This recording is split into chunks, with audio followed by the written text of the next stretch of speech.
Hello, everyone. Welcome to our Professors World Peace Academy Los Angeles' online forum on religious freedom. My name is Kodayabe, and I will be your MC for today's program. The Professors World Peace Academy, or PWPA, was founded by Reverend Sum-Young Moon and Dr. Hak Ja-han Moon. After the passing of her late husband, Reverend Moon, Dr. Hak Ja-han Moon has dedicated her life to promoting peace and raising global awareness of our responsibility as stewards of the natural world. Through her leadership, she has emphasized that humanity's role of stewardship over nature is not one of exploitation, but of care, balance, and responsibility for future generations. The PWPA LA team has prepared a short video showcasing her works and legacy. Please enjoy.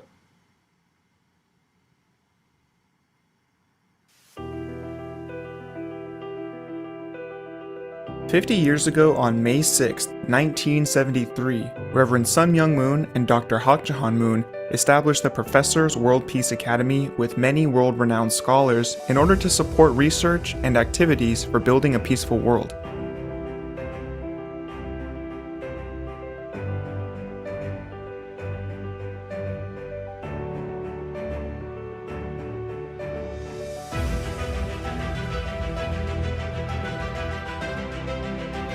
In recognition of her efforts today, leaders from various corners of the globe acknowledge her as the Mother of Peace.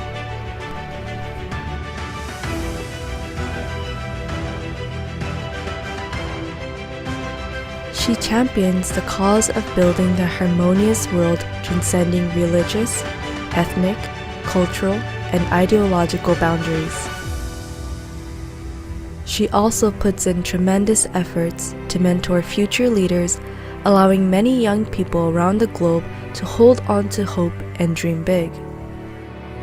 To confront global challenges such as climate change, environmental crisis, human rights, and refugee plights, Dr. Moon has outlined an international agenda concentrated on eliminating hunger and addressing technological disparities. Today, when we look at the pollution and destruction caused by people's ignorance, we cannot see the hope for humanity's future. I pray and ask that you can go forward to the day when we realize the dream of one human family under God.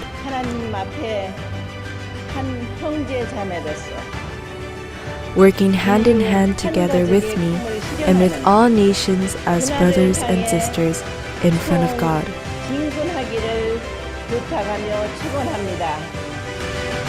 With this reason, IGUS was revived in 2017 so scientists can take collective responsibility for the care of the earth. The Sanak Peace Prize was founded to confront global environmental challenges by advancing a comprehensive, future-oriented vision of peace for all humanity.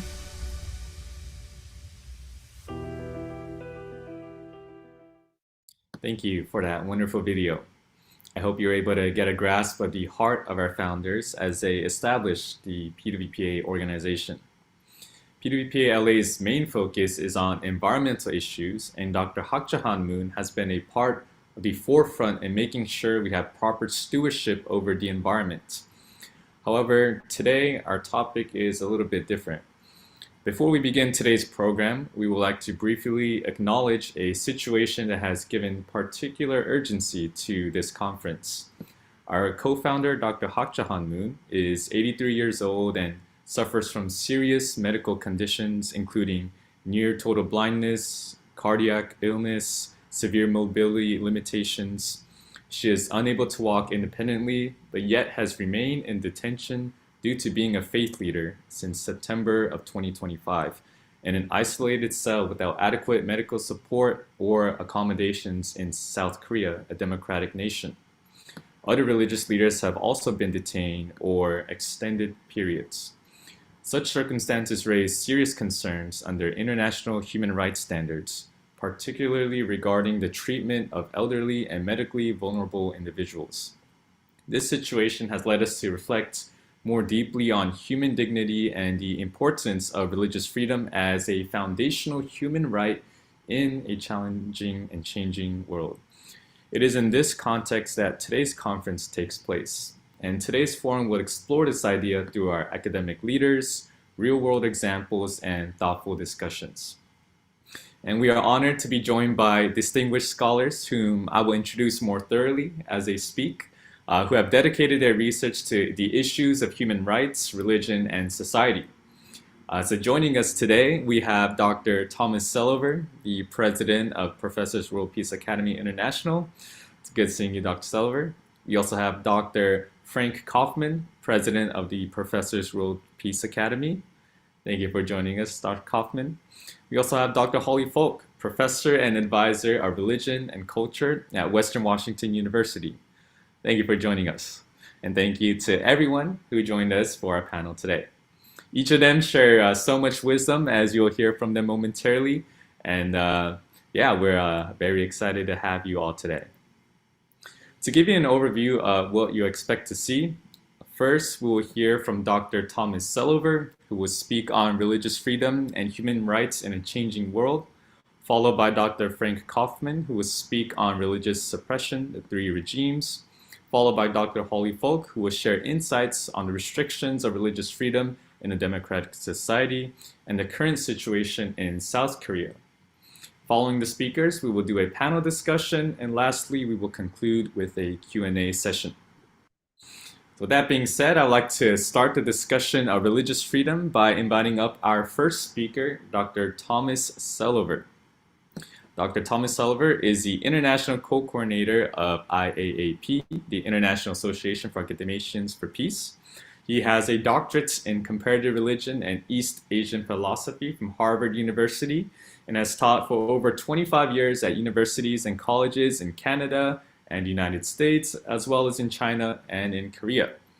It is my pleasure to introduce Dr. Thomas Selover, who will speak on the topic of religious freedom and human rights in a changing world. Good morning, ladies and gentlemen. I'm very thankful to have an opportunity to share with you some thoughts on this vital topic of religious freedom and human rights. So I'll begin with foundational documents from the United States, and then talk briefly about the expansion of the concept of religious freedom internationally and documents related to that. Let me share my screen. Let's begin with the question of what is the connection between religious freedom and human rights, generally speaking. And for that, I would turn to the US foundational document, the Declaration of Independence. This is the beginning document of the United States. The US Declaration of Independence, July 4th, 1776. We hold these truths to be self-evident, that all men, that is, all human beings, are created equal, that they are endowed by their Creator with certain unalienable rights. So rights are endowed by the Creator. Key point. And that among these are life, liberty, and the pursuit of happiness. Now, it's been said that the most important things in life are not things. In other words, not only the material dimension of happiness, but the spiritual dimension of happiness, both are important. And particularly for religious believers, religious freedom, freedom to practice their religion, is vital to their pursuit of happiness, both here and hereafter. So this is a statement that covers these rights and, by extension, religious freedom as well. So let's turn to a more explicitly religious version of the same principles. And this comes from the document submitted by the state of Rhode Island. Now, this is as the United States is being formed, Rhode Island's statement in the ratification of the US Constitution, that religion, or the duty we owe to our Creator, and the manner of discharging it can be directed only by reason and conviction. So religion is a duty. It's not imposed by the state, not at all. It's a duty that we owe to our Creator. So this is a more religious, we can say, theistic, relational sense of the ground of religious freedom, more explicitly so. So this duty can only be directed by reason and conviction and the individual conscience, not by force or violence. And therefore, all human beings have a natural, equal, and unalienable right to the exercise of religion according to the dictates of conscience. So we can see that for some, at least, of the founding figures of the United States, this question about freedom of religion was an urgent religious matter. And we come to the US Constitution itself. The First Amendment to the US Constitution, ratified in 1789, ratified in 1791, excuse my misspeaking, Congress shall make no law respecting an establishment of religion. That's the first clause, known as the Establishment Clause in later US legal traditions, constitutional traditions. Based on this Establishment Clause, we have the legal concept of the separation of church and state, which is famously described as a one-way wall to protect religion, protect the church, protect religion from the interference of the state. Interference in the form of setting up one religion above others and trying to manipulate religion for state purposes, or preferring one over the other. The second clause, Congress shall make no law prohibiting the free exercise thereof, free exercise of religion. This is the protection of individuals' rights to the free exercise of religion. Now, this foundational principle is also expanded outwards in an international way. So we come to the Universal Declaration of Human Rights, 1948. After a lot of history, after the horrific Second World War, the founding of the United Nations, then the drafting and acceptance of this Universal Declaration of Human Rights. The preamble states, whereas recognition of the inherent dignity and of the equal and inalienable rights of all members of the human family is the foundation of freedom, justice, and peace in the world. This is the very beginning of the document. So the purpose of this Universal Declaration of Human Rights is to enhance freedom, justice, and peace in the world. We see the document pictured with Eleanor Roosevelt, chair of the drafting committee, considered to be the driving force for its adoption. This declaration has been signed by all 193 UN member states. Article 1, all human beings are born free and equal in dignity and rights. They are endowed, note the same language of endowment, with reason and conscience, and should act toward one another in a spirit of brotherhood. It doesn't say by whom or what human beings are endowed with reason and conscience, but the echoes from the Declaration and also even the Rhode Island document are clear.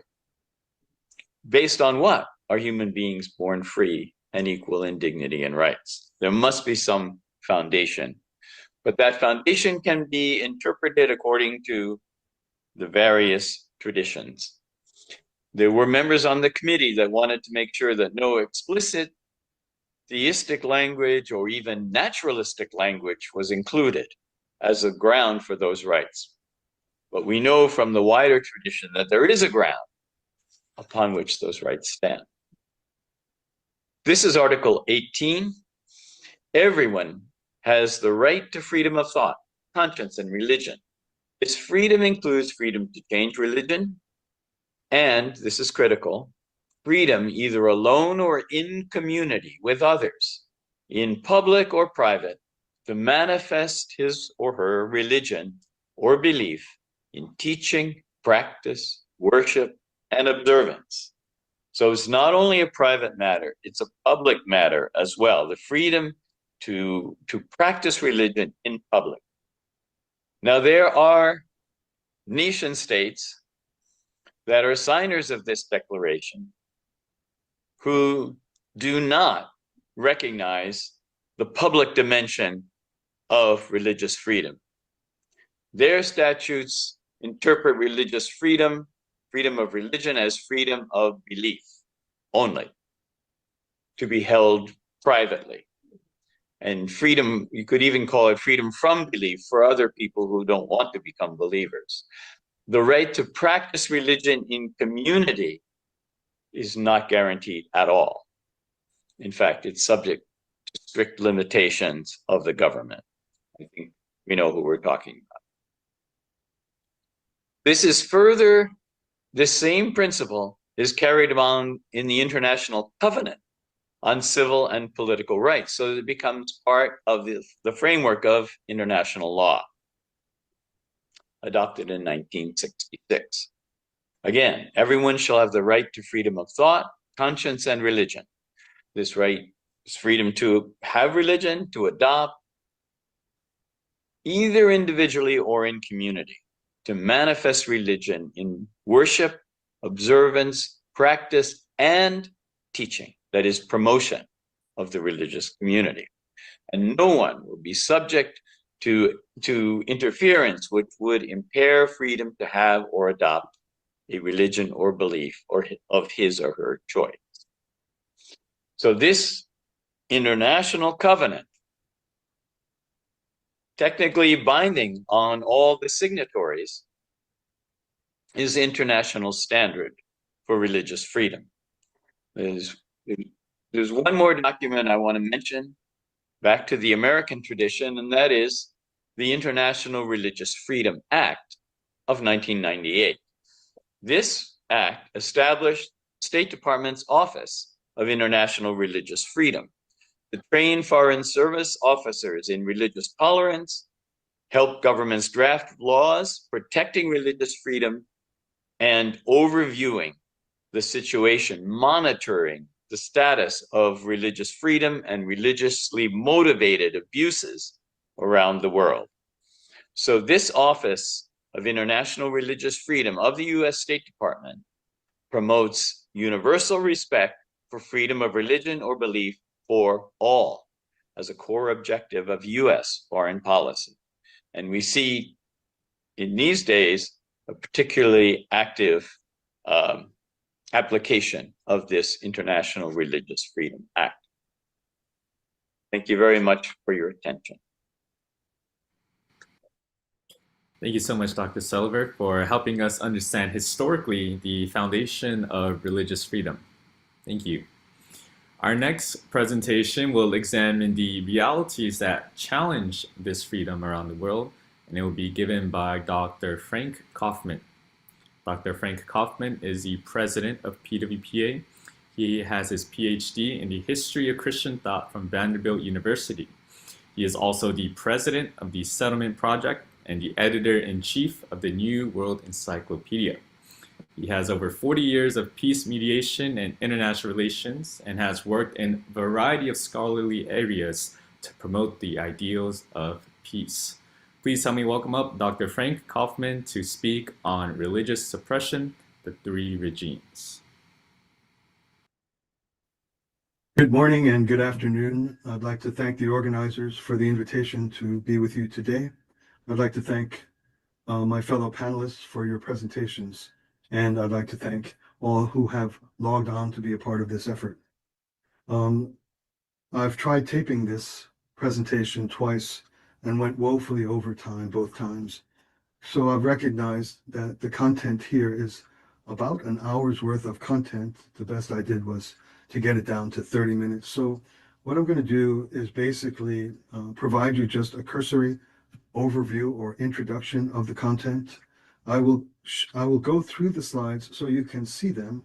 I won't be able to comment on them or expound on them due to time limits, but the reason why I want you to see them is in case you have an interest in the content, you can then contact the organizers or me, and I can send this to you. But for now and for today, this is going to be just a very superficial introduction to some basic thoughts that I put together on the issue of religious liberty.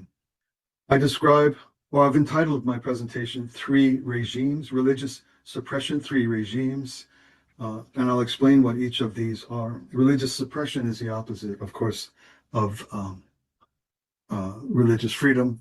And so basically, religious freedom is, it has to be built into systems because people who seek power and control, religion is a big problem for people who become addicted to power and ultimately want ever greater control. They will move towards totalitarian systems, and religions are maybe the main big thing in the way. The three regimes are anti-religious states, religious monolith states, and what I dubbed fake open democratic states. These are the three regimes of religious suppression, or three regimes which are willing to outright deny religious believers and religions proper rights in their society. Anti-religious states are states built on ideologies that understand religions to be false by nature, archaic superstitions, bad for people, and they want to build their societies. They want to build their societies on reason or science or other kind of misleading, misguided systems. They usually begin oriented toward equality and end up the most grotesquely unequal states, period. That always turns out that way. Nevertheless, they're hostile to religion. They have no interest or desire whatsoever to support religious liberty. They're open about it. They think religion is bad. It shouldn't. There not only shouldn't be religious liberty, there shouldn't be any religion at all. They prohibit it. They criminalize it. They spy on their citizens in case any are thinking of doing religious things. And those are those kind of states. You won't find religious liberty practiced there. They are happily and overtly and proudly, they don't want religion around, period. At least they're honest. The other type of anti-religious freedom regimes are those that are a monolithic religious state. It's quite the opposite. It has the identical same outcome as an atheistic, Marxistic, materialistic regime like the CCP. That religion is outright suppressed, although they have little charades of state-approved religions so that they can present themselves to the international community as modern and free and so forth. But it's not the case. The opposite are religious monolithic states. These, again, have no religious liberty, and they don't intend to. They're not apologetic about it. There's one true religion. In this case, it's a certain interpretation of the Quran, which results in what's called political Islam, and those generate regimes, state regimes with economies and societies and militaries and so forth. And for those minority religions or religions not of the regime are forbidden or obstructed or in essence forbidden, although again they might have certain kinds of claims that they're religiously pure in some fashion or another. In this particular case, the religious authority and the political authority are one and the same individual, so orthodoxy is the issue, not the violation of being so foolish as to be religious at all, but to be not orthodox, to be not comporting with the one true faith. And so those are monolithic religious states. Their mechanisms are identifying a single orthodoxy and enforcing it by legal and political means. The third regime I've described as fake open states. These are states which publicly call themselves pluralistic. They call themselves states that welcome all religious practice, but in fact, they function as they're functional monopolies in practice. They systematically move toward the exact same degree of totalitarian control and the disestablishment and the persecution and imprisonment of religions, but they start with smaller religions, newer religions, unpopular religions.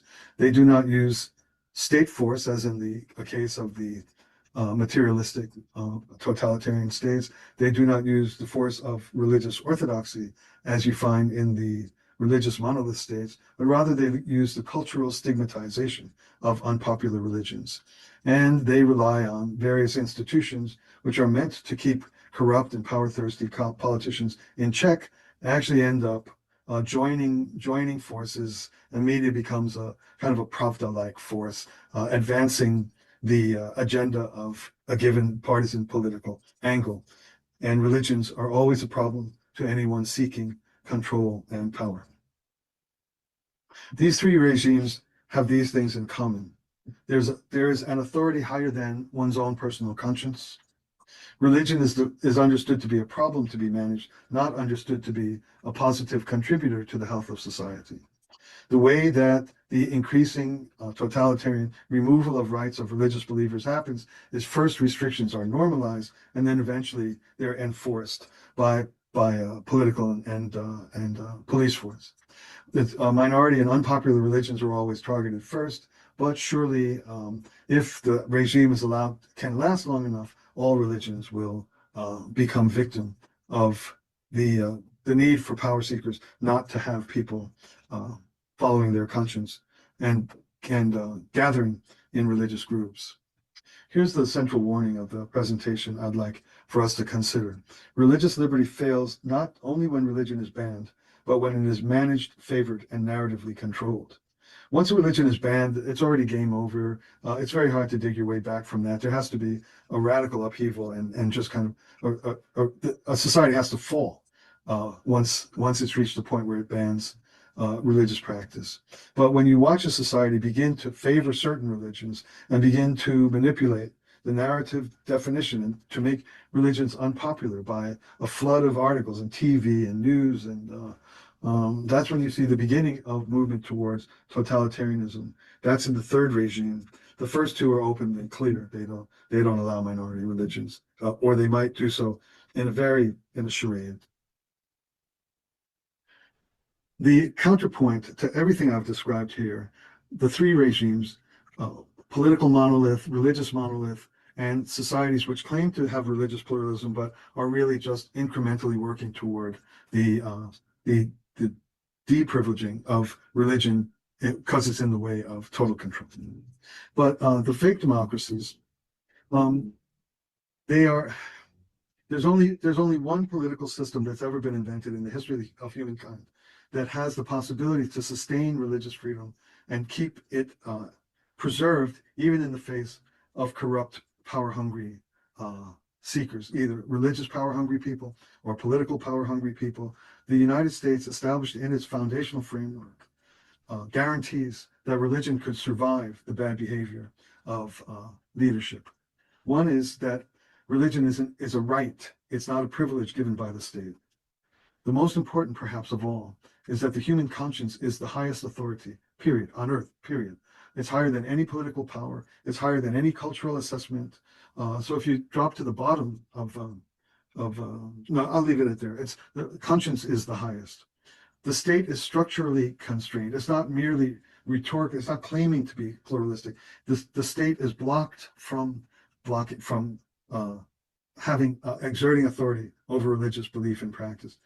Because the Constitution, the Bill of Rights, the Declaration of Independence established that the First Amendment freedoms are given by God. They're not to be infringed, and they're not given by the state. So the state is by definition structurally constrained. There is no other system that has this built into its basis. And so even modern democracies, even the UN claims to insist on the advocacy of religious freedom, which it probably does. It just doesn't have the basis whereby that right is given by God, it can't be infringed, and that human conscience is superior to every other authority on earth.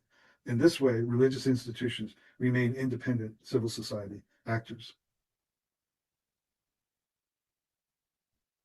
All other systems do not have this one essential guarantee that preserves a religious freedom. And this is why you'll find society, very modern, very seemingly democratic society, slip into willy-nilly the capacity to exert totalitarian control over an unpopular religion and look exactly like China or Iran, just disestablish a religion by the state. That can't happen under the American system, which understands in which religious freedom arises out of the affirmation that the conscience is protected.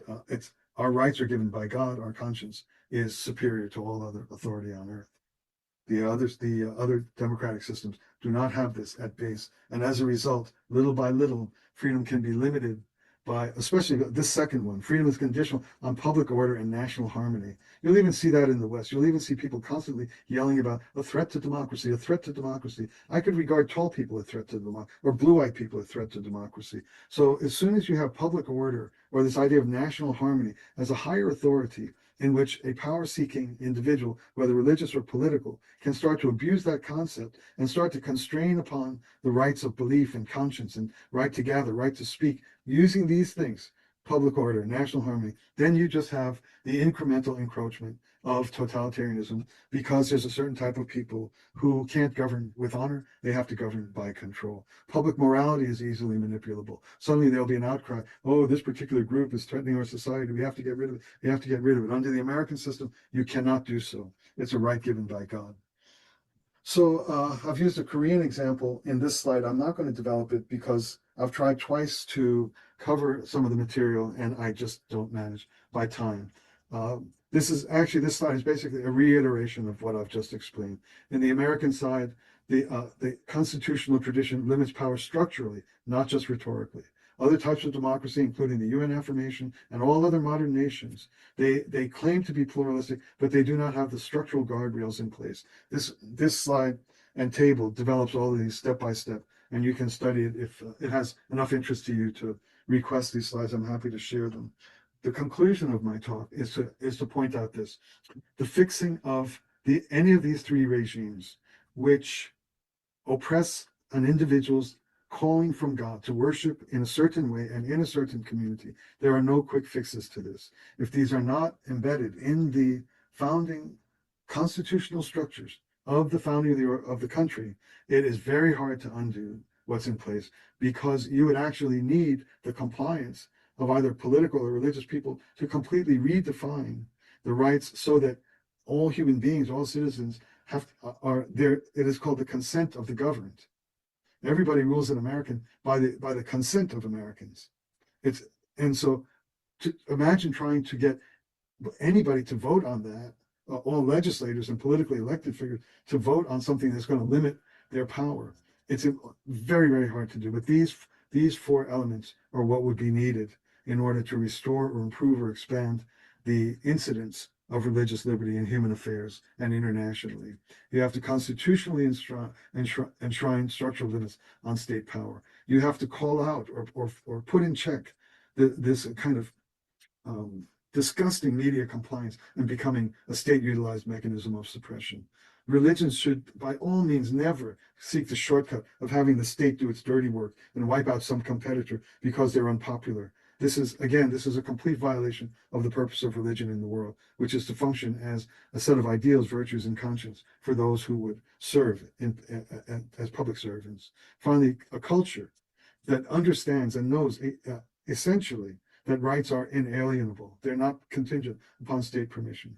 So no matter who I hate, I could hate short people, I could hate fat people, I could hate unification. No matter who I hate, as an American, I know from I'm imbued that my culture says that each individual has God-given rights. It's not up to whether I myself like them or not. It's not up to whether the New York Post or the Washington Post or the New York Times likes them or not, or whether a given politician likes them or not. Our culture knows that our rights to gather, to speak, our conscience, to worship, to practice our religion, to assemble, they're given by God and they can't be infringed.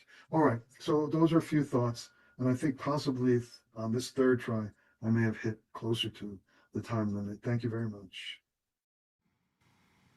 Thank you, Dr. Kaufman, for sharing thoroughly on the kinds of religious suppression that occurs globally.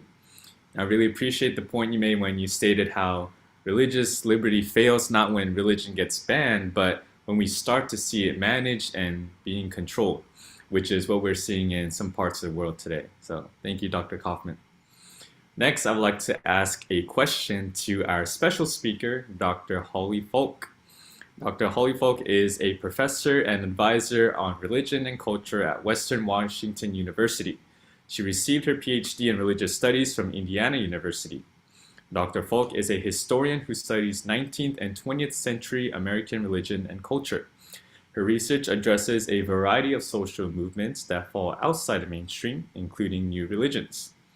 The question we have prepared for you today is, in your research, have you observed patterns in how society justify restrictions on religious freedom while claiming to protect democracy, social order, or even individual freedom? Dr. Falk, it is an honor having you with us today. We love to hear your insights on this question. Hello, thank you for asking me to be a participant. I'm really delighted to do that. I thought I was also going to talk about the Korean situation, and so that is something I was mapping out during Dr. Selover's remarks, but I will take a crack on this question. And I want to sort of say, first of all, that I think hostility to religion comes from both state actors and also non-state actors. Dr. Selover, I really enjoyed your summation of the major components of international law pertaining to religious freedom. And Dr. Kaufman, I really enjoyed your discussion and your way of kind of picking apart the different ways of restricting religion and possibly the motives for doing so. And I absolutely agree with you that regulation of religion is equally dangerous to banning religions. But that said, I think it's important to realize that the threats to religion and hostility to religion don't proceed simply from governments, but they also proceed from elements within cultures around the world. They involve sometimes different types of social organizations, including NGOs. People have the right of association. If they don't like religion, they have the right to organize against that. I also believe that religion is facing some real sort of hostility right now from generally sort of organizations or groups who, for a variety of reasons, have the goal of central planning. And so for me, I see the conflicts about religion and the push for religious regulation as part of a larger question about globalization. And I see religious freedom, the fact that religious freedom is under attack in many countries right now, as fitting into larger questions about the rights of individuals versus the agendas of different social actors to create larger centralized societies, sometimes at the level of the nation, but sometimes overarching above that. That said, I think that there have been international campaigns with support from the media, sometimes with support from governments, sometimes from a variety of NGOs, including the World Health Organization, to downplay or downgrade, rather, support for religion in public society. So I think that we've seen media campaigns as well as different types of government campaigns in some places, sometimes whispering campaigns, a lot of activity on social media. But I'd like to sketch maybe 3 or 4 different ways in which religion is presented negatively or as toxic. First of all, it's important to kind of appreciate the background of being religious versus being spiritual but not religious, where spirituality is being celebrated as a certain type of independence or freedom from authority, and religion is being scribed increasingly as intolerant and authoritarian. And so when people gather together for religious participation, they're facing very often in modern societies an uphill battle to argue against the possibility of gathering solely for political means. I'm sort of shocked. I study I'm a sociologist of religion sometimes, And I don't believe that people join religions just to be political. I think that people join religions because of live force, momentous options in their lives, as William James once said. And I think so. The argument that somebody would join religion for political action, I think, is pretty thin, and yet that's increasingly common as a narrative right now. So we have a general negativity toward religion.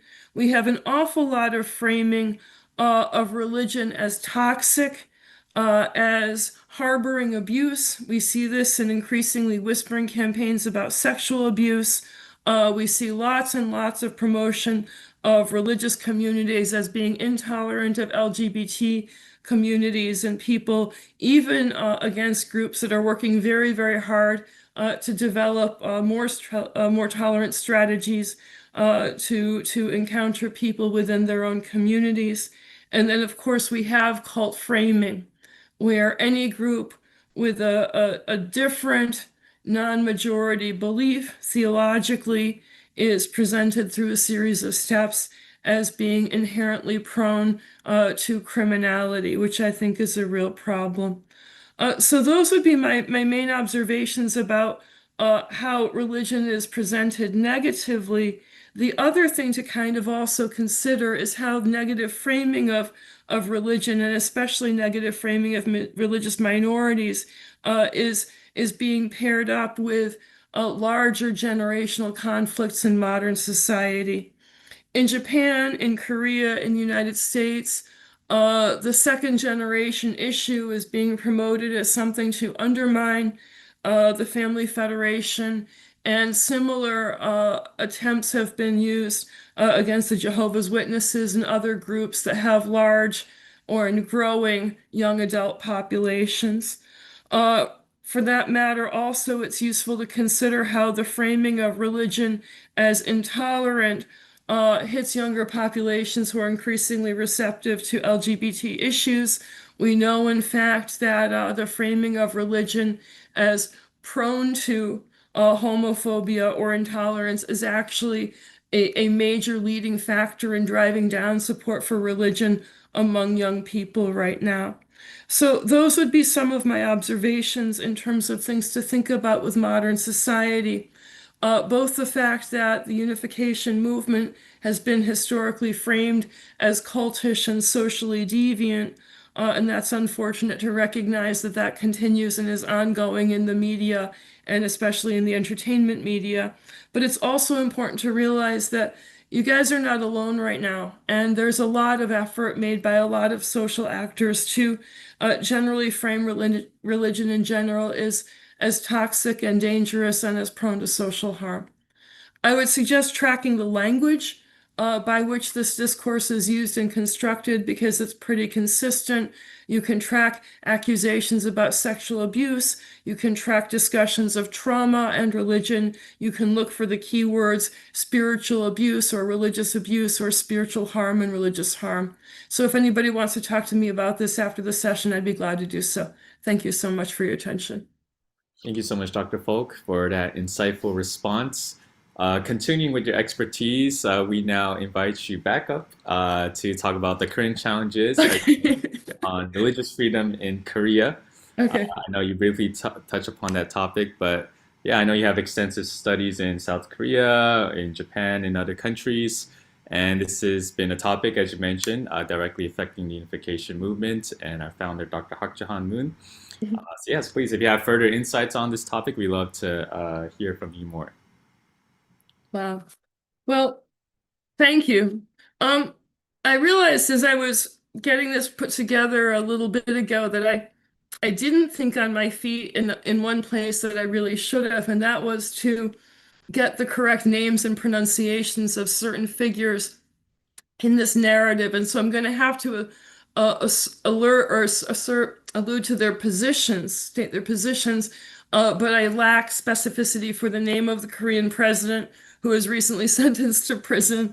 I also lack the name of the most recent associate who's been demoted and who is accused of being the liaison of making the handoff of some property to the the wife of the former president, whose name I also forget. And so in that sense, I apologize for some real vagueness in my presentation. But as pretty much everybody in this webinar knows, but maybe viewers don't necessarily know, Hak Jahan Moon, known to members of the Family Federation as True Mother, was arrested on September 23rd, 2025, and except for a short stint in the hospital when she was able to receive some needed medical care, she's been held in solitary confinement in a prison outside of Seoul ever since.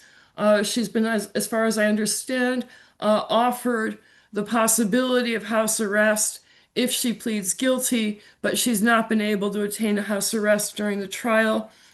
Some people I've spoken to consider this a pressure tactic. It's a violation of something that is colloquially known as the Mandela Protocol, namely that the United Nations recommends that people who are being tried for crimes, unless they're known to be dangerous, running around with axes and stuff, that people over the age of 80 be allowed to both be detained and also serve prison sentences under house arrest rather than in prisons because of their age. So that's very unfortunate. That trial is proceeding. Things seem to happen at a pace that I myself can't always stay on top of. But it's also important to recognize that the situation facing Mother Moon and the Family Federation is only one of several cases that it's emerged over the past few years pertaining to religious minorities in South Korea. This would include Shincheonji, whose leader Man Hee Lee was accused at one point of attempted murder for being the leader of the religion at a time when Shincheonji was being accused of being the lead vector for COVID into the country. All of those things were eventually dropped. And also Providence Church/Christian Gospel Mission, whose leader remains in jail on charges which are, for some people, still in dispute. So that's actually also a very unfortunate situation. There have been a number of different Pentecostal pastors who've recently faced difficulties and issues, and it's my understanding that some of them have also faced at least short stints of incarceration, although it's very, very difficult to stay on top of all of the different things that are happening in South Korea, because it does feel that so many different groups are facing investigations at the same time. So that's a really unfortunate situation.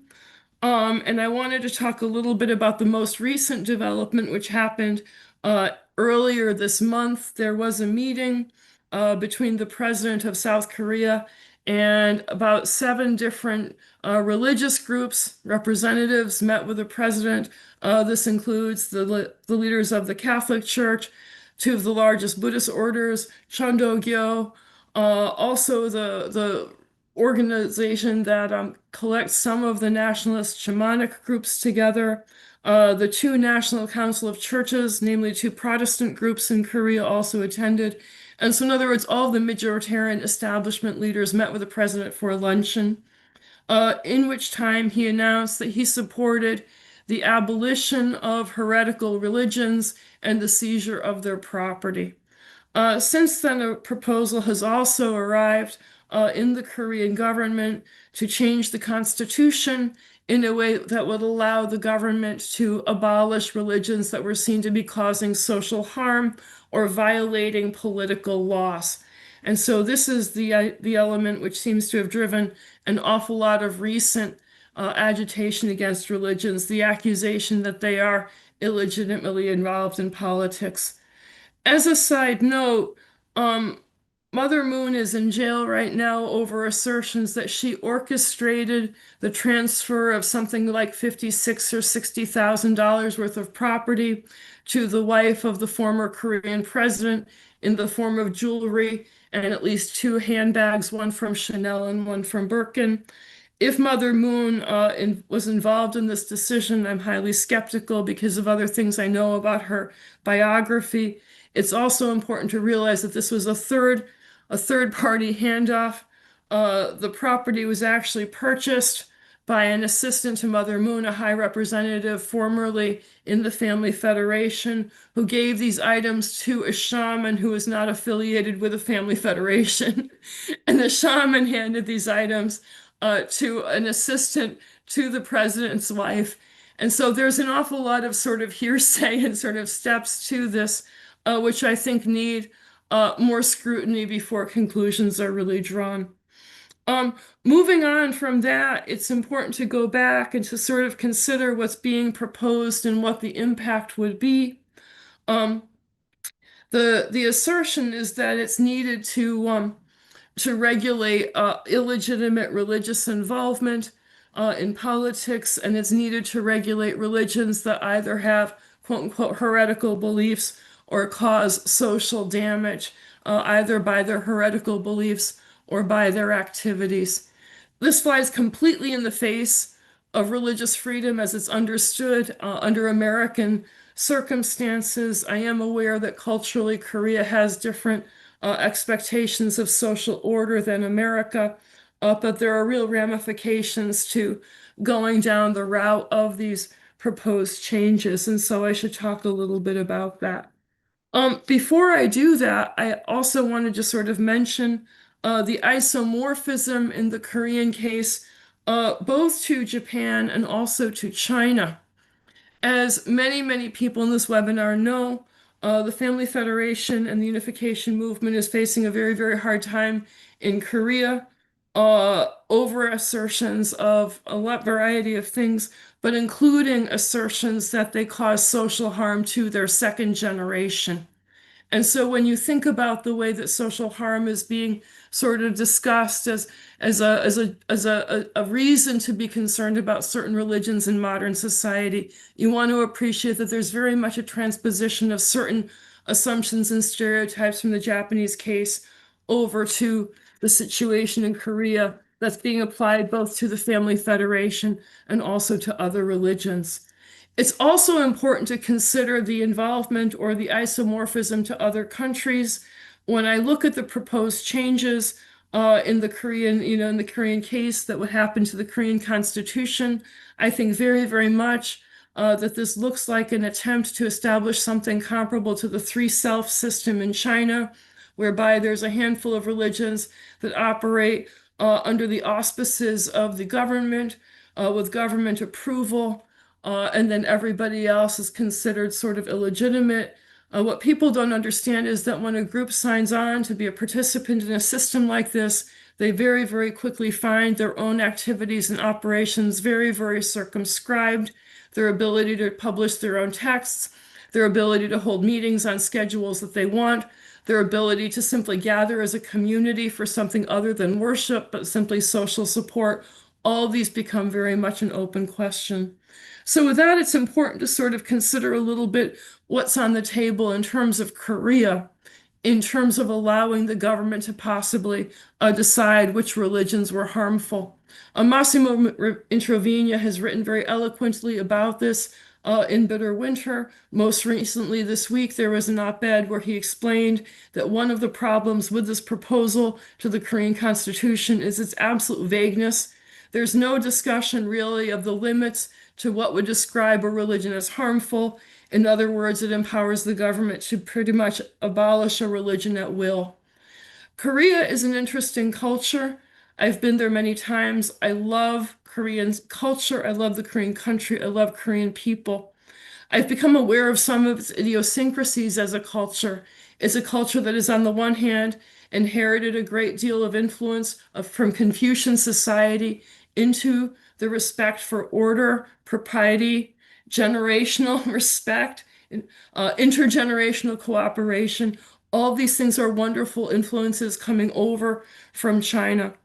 I also think of Korea as a society that's had a very brutal history of repression, even into the time when I was in high school. I remember the student protests of people who are roughly my age or a few years older, sometimes laying down their lives for freedom.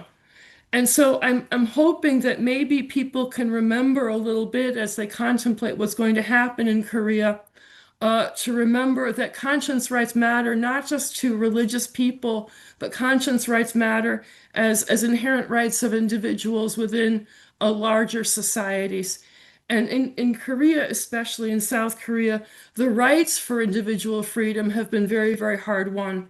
And I hope people don't throw them away right now.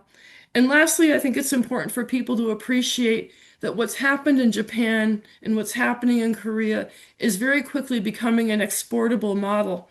I have very, very few concerns about the United States. I believe that our commitment to religious freedom is robust, and it's one of the best things about my country. I also worry very much that the narrative proposing that religions have the capacity or potential to be dangerous, and therefore there's a societal benefit to regulating them. I think that that's a very attractive and seductive thesis right now, and I see many societies as potentially vulnerable to that narrative. I hope American people become more aware of the issue and the threat of religious freedom. I hope that South Korea makes the right decision in the issues it faces right now and in the near future. Thank you very, very much for your attention. Thank you, Dr. Folk, for sharing deep insight into the situation in Korea, the Family Federation movement, and globally throughout. Thank you so much. Now, I would like to invite up all of our panelists to join us for a panel discussion. So as you've heard, each of our speakers have shared valuable insights, and we like to open the conversation for the panelists to respond to or maybe expand on any of the points discussed so far. So this is an open discussion to all of our panelists. Please, if you can unmute yourself, the floor is yours.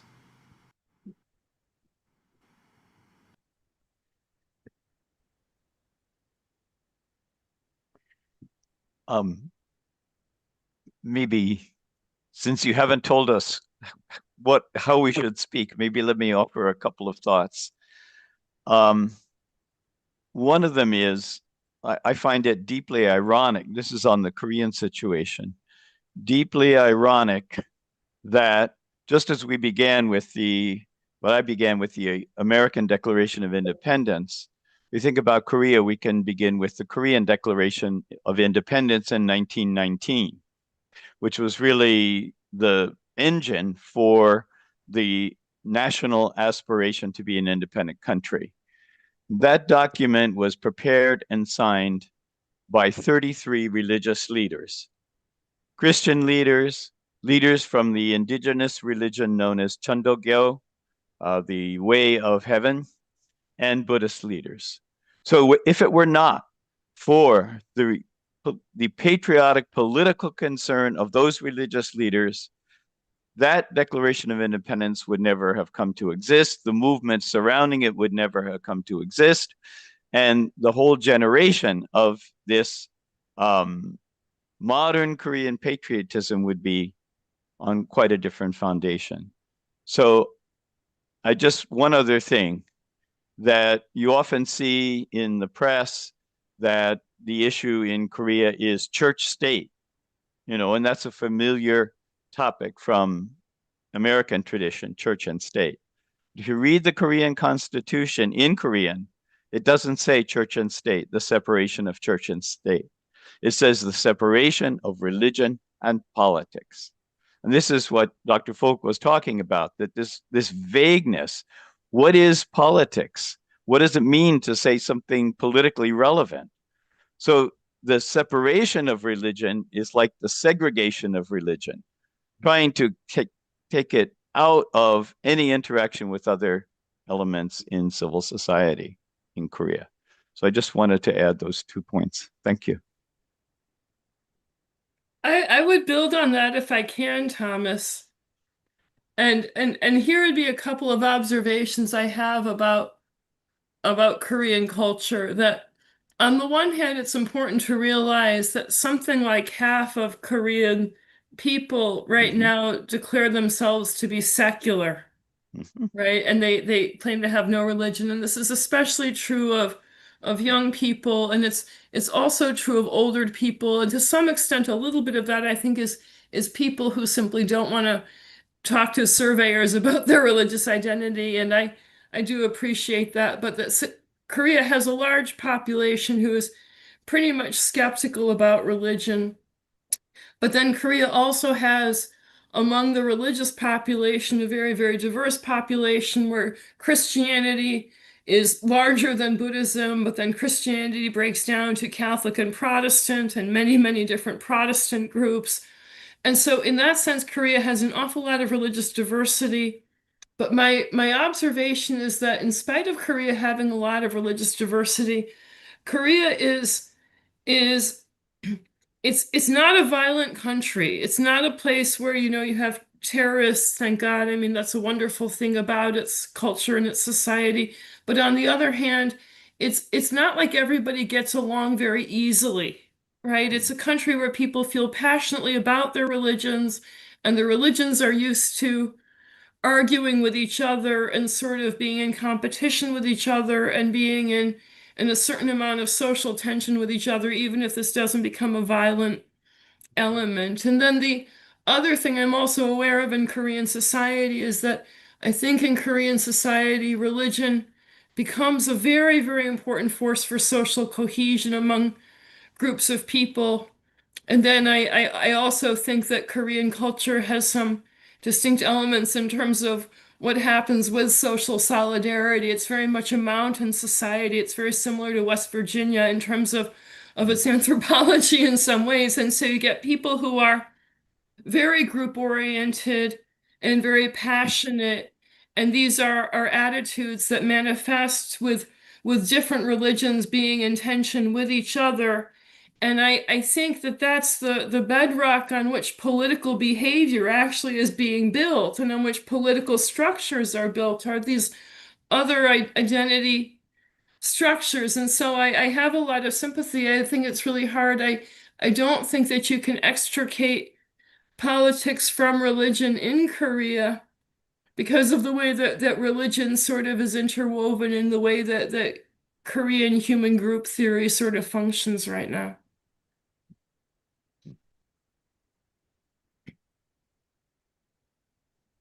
I'd like to, Thank you. I'm really enjoying being on this panel. I'm really impressed with my fellow panelists.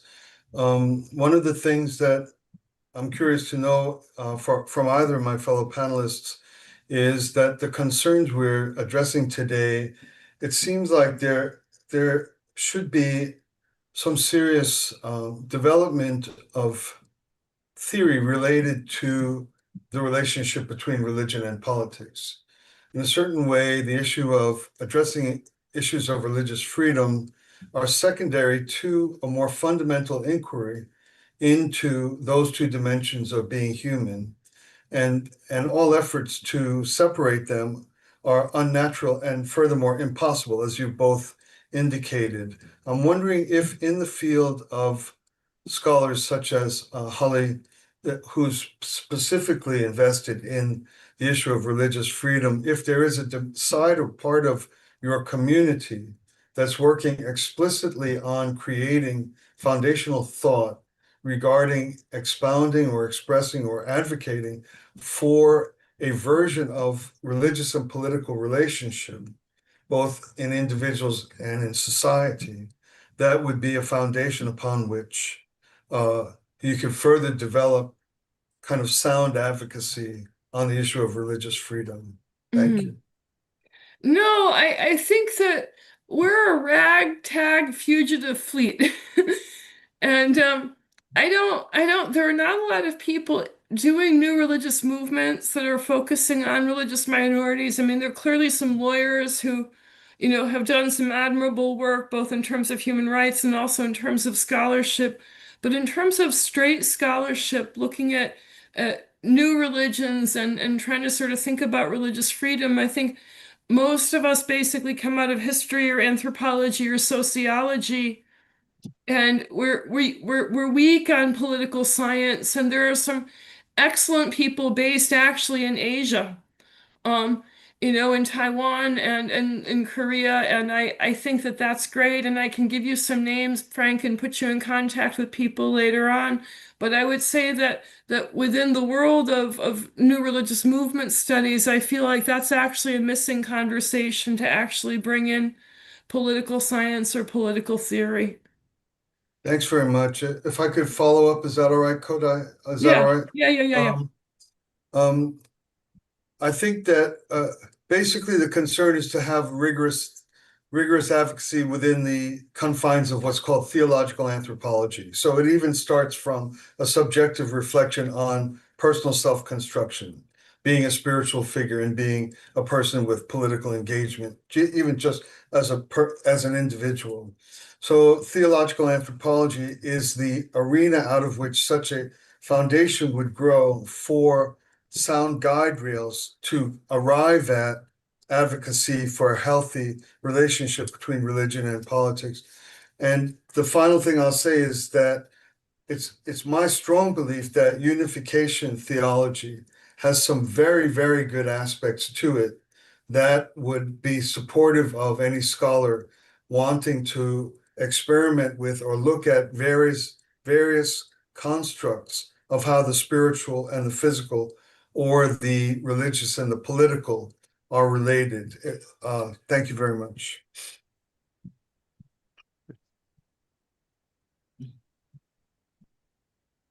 Do you have any further comments or add-ons from our fellow panelists? Just to say that the situation in South Korea, as all have been alluding to, is very dynamic. For whatever background reasons, President Lee Jae-myung is trying to push ahead with this a law that's being proposed right now, as has already been said, to empower the government to dissolve religious corporations and seize their assets. With the general sense that those organizations may have done some harm. So I've read, but don't know the details, that some Christian organizations within Korea have come forward to oppose that law.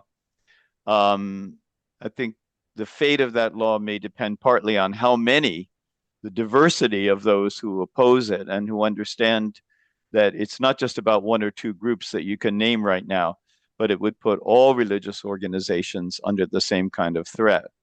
And so we'll see. This is a week by week development, and it has been moving rather quickly. So it bears watching very closely, and through whatever means, then expressing opinions about that. Because this, as Dr. Folk mentioned, this is not only the South Korea case, but this paradigm could be easily exportable. Thank you. Thank you to all of our panelists for engaging in that panel discussion. I would like to ask all of us to remain on the panel as we move into the final part of today's program, our Q&A session.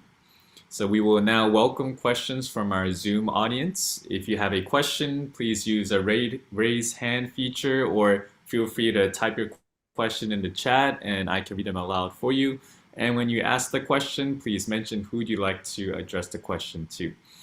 So we will now open up. Yes, I see our first question from Pastor Joshua Holmes. Please, we'll unmute and you may answer your question. Hello, good to see everyone. I know some of you, and nice to meet you, Dr. Folk. My name is Joshua Holmes. I'm actually the pastor of the Unification Movement in Los Angeles. So some of the folks that are on this call are part of the congregation that I have the honor to pastor. And obviously this is very relevant for me. I have 100 questions, but I've been encouraged to just ask two, but maybe it's only one, depends. And my first question is, we're new, frankly speaking. It's like we were thrown into this world of fighting for religious freedom. It's something we've been involved in for years, but for me, it's new because now our leader, her circumstance, and I feel sort of bad about that I was ignorant until in this past half year and now far more informed. So I'm wondering, from your experience, this was actually something that was brought up recently as I was studying. I was wondering, from your experience, Dr. Folk, as you've been a part of this for a long time, have you seen an escalation? Obviously, there's a pattern developing where religion or belief in a particular country or religious group is being attacked, but do you see an expanding development? Is it something that you see as exponentially growing throughout the world? I see a lot of activity since maybe 2005, and especially since 2015, and then especially since 2020. I see the word isomorphic, sociologically speaking, means having the same shape, right? And so I see comparable developments in different countries, and then we also, in some cases, do have evidence of, model legislation or individuals, traveling across borders to provide their influence in terms of shaping a common narrative.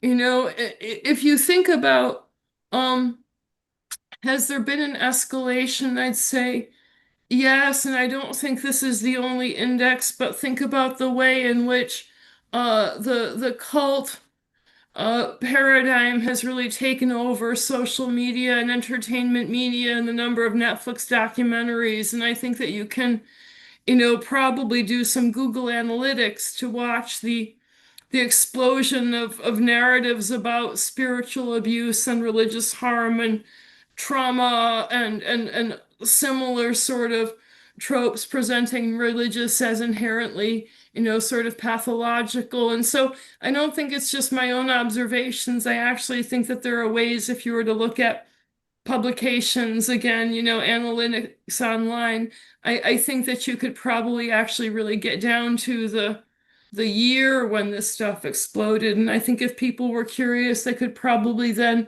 look a little bit more at, which sites or which markets were most popular, which publishers were most responsible. And I actually think you could probably track the development of anti-cult discourse with some precision.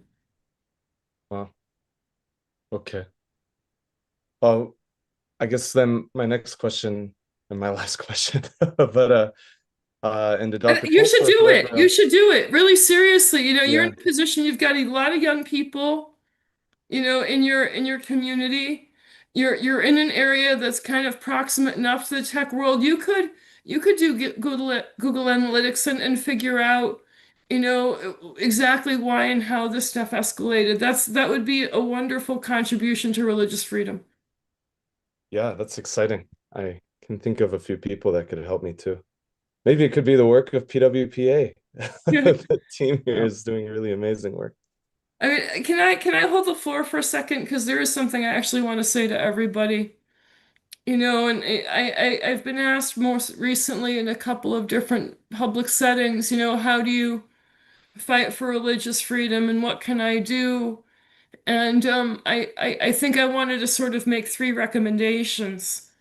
And the first is, I think it's very critical that everybody continue to operate within the boundaries of the law and also the golden rule, not just the legal law, which obviously is very, very important, but also, standards of human decency to each other as well, because we live in a society that is providing so much messaging that, if you feel that you've suffered a type of moral injury, you have the right to attack the person who's attacked you. There's so much conditioning right now pushing people down that line of thinking. And I think that one of the most useful things that the Family Federation has to contribute to the world right now are the visions of true father and true mother as models for peace, and unification theology as being heart-centered, and the idea of needing to change your heart for human transformation, I think are very, very important messages for the world. And so a huge amount of my question is, how do you respond to religious freedom, is cultivate your own morality, both in terms of your responses outwardly and your, development inwardly. But I also think there's another piece which is going to be very important, and that is that people be willing to step up in the necessary ways for public information, for litigation when it's necessary, and to use the legal means available to you to fight a very different and much more difficult messaging battle in modern society. And I really wish you guys well on that. Thank you, Dr. Folk. That was actually my next question, so you answered it. I appreciate it. Thank you.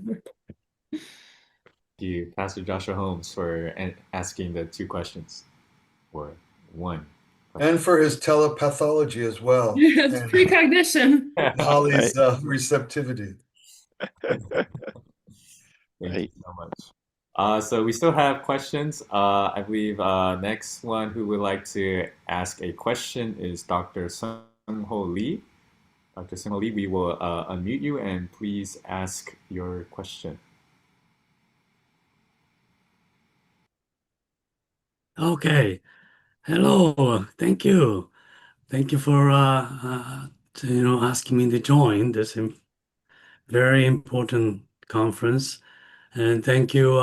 Good to see you, Dr. Thomas Selover and Greg Selover.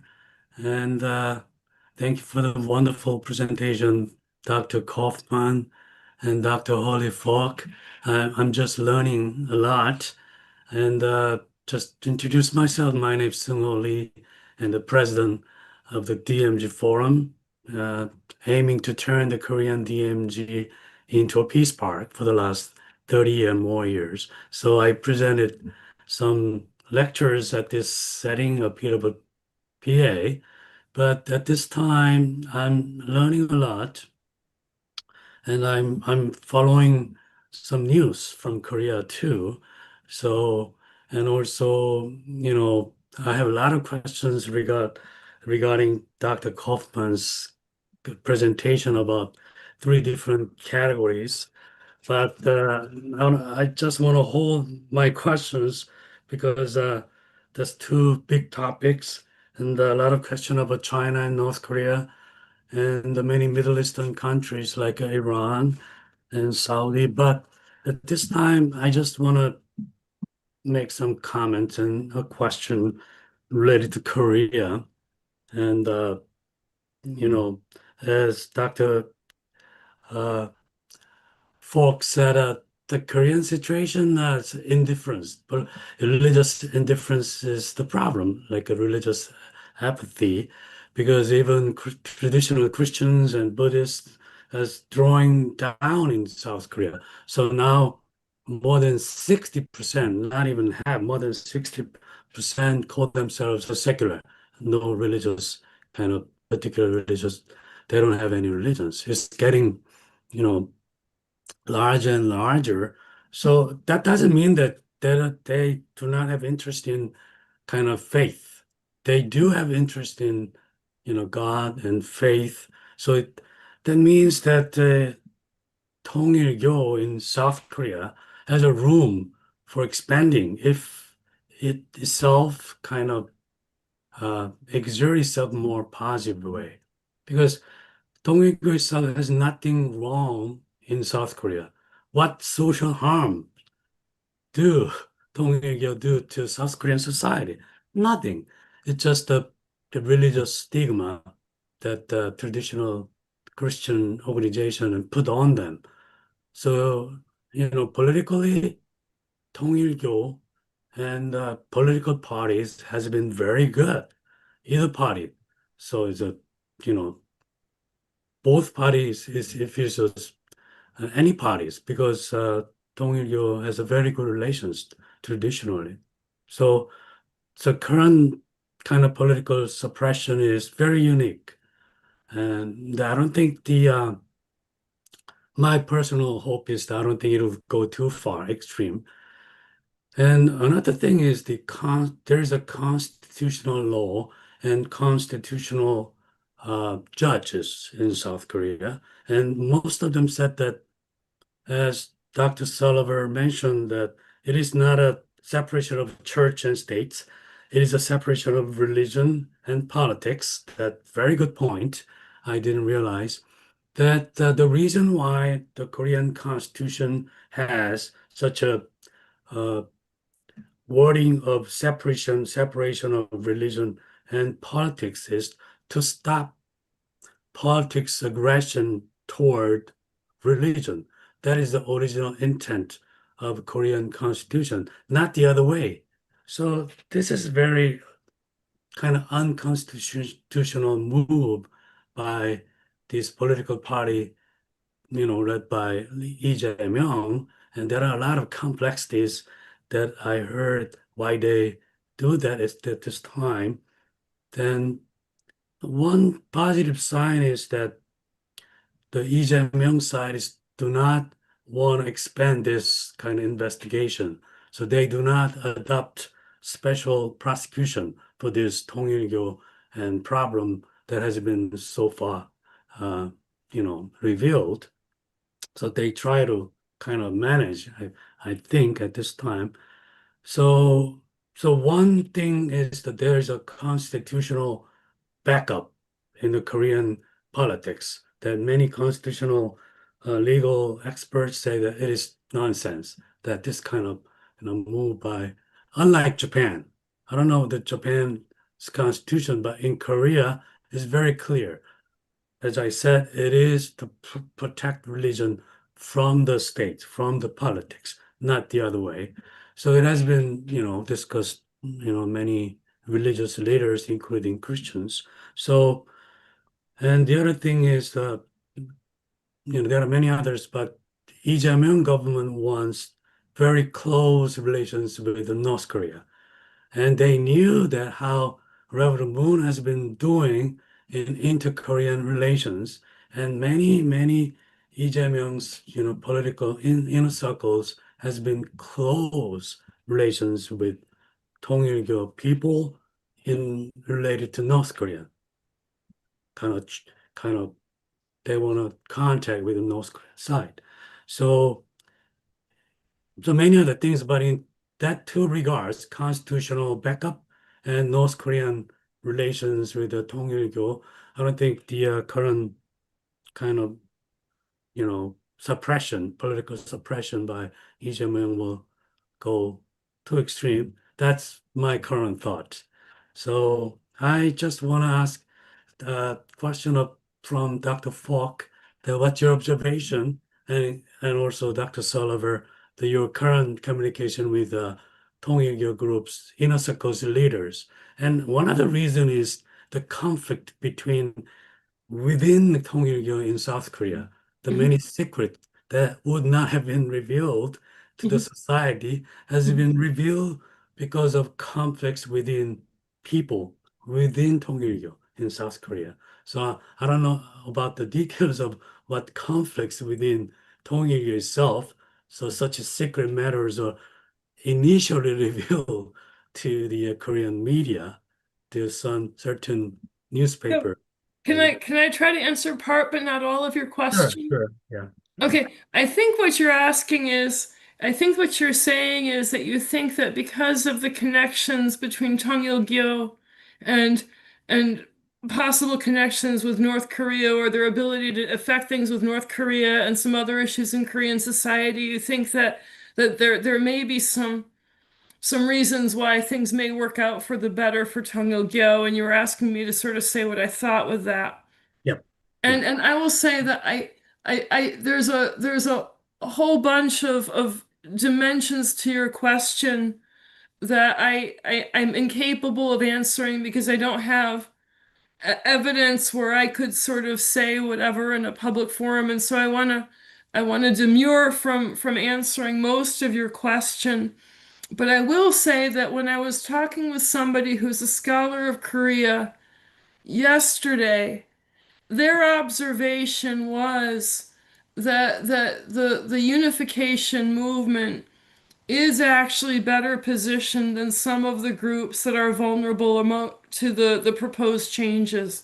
And they specifically cited Shinshanji as a group that had fewer friends and where there was more animosity in the country. I mean, one of the unfortunate advantages that Tongilgyo has in Korea right now is it's relatively small in comparison to a couple of the movements that are really targeted. I mean, it's cold comfort, and ultimately the unification movement is larger than CGM and larger than Shincheonji.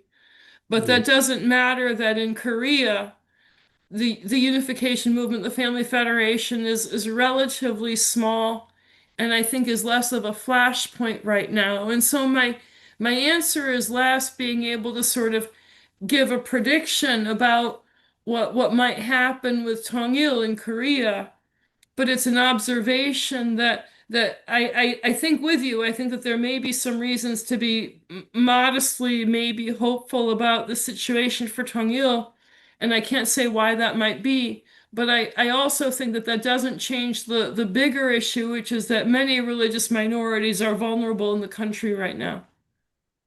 And even if things work out well for Tongil, that doesn't necessarily mean that there's not another religion that's going to suffer a lot of damage on the basis of a political development that started with accusations against the unification movement and then gets sort of, it's like, you have a machine gun and you load it and then you turn the turret and it's like you can't, you turn the turret and you're aiming at somebody else instead. Actually, A lot about weapons.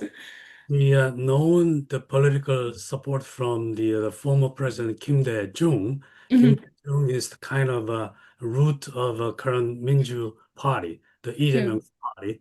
And Kim Dae-jung and Kong Yuk-yo has very good open relations because That I can't say anything. That's over my pay grade as yeah, a question.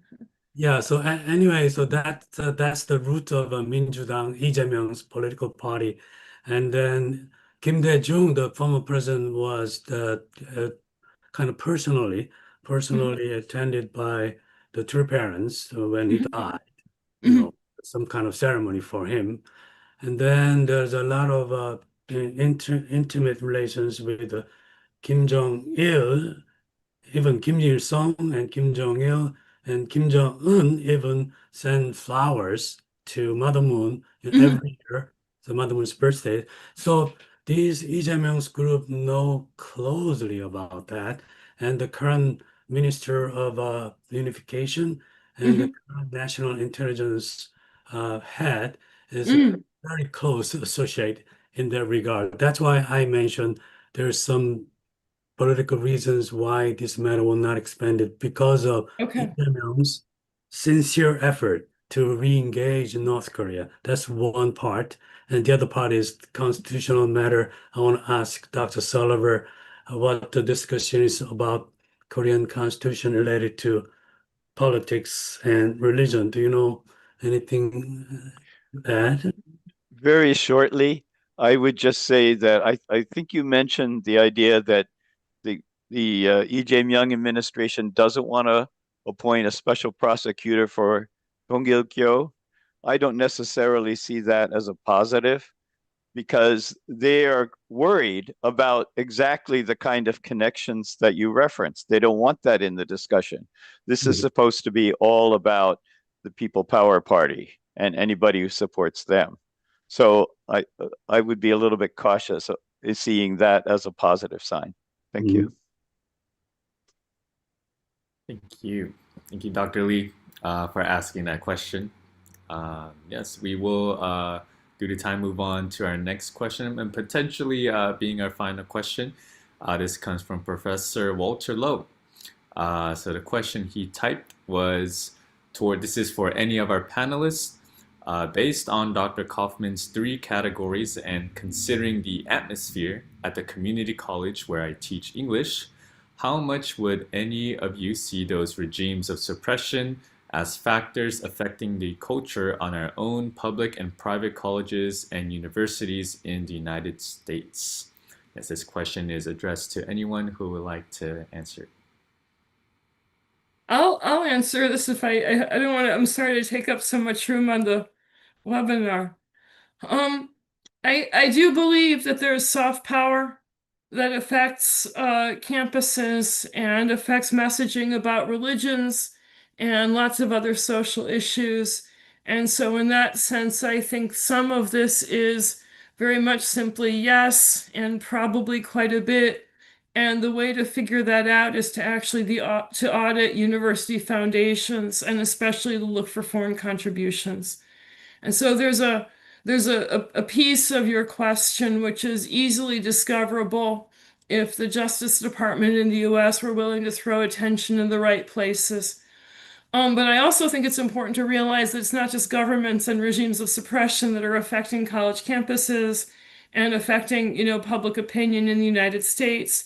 It's the research that's being done, it's journalism, it's the way that entertainment media has decided that cults and religious harm are popular topics.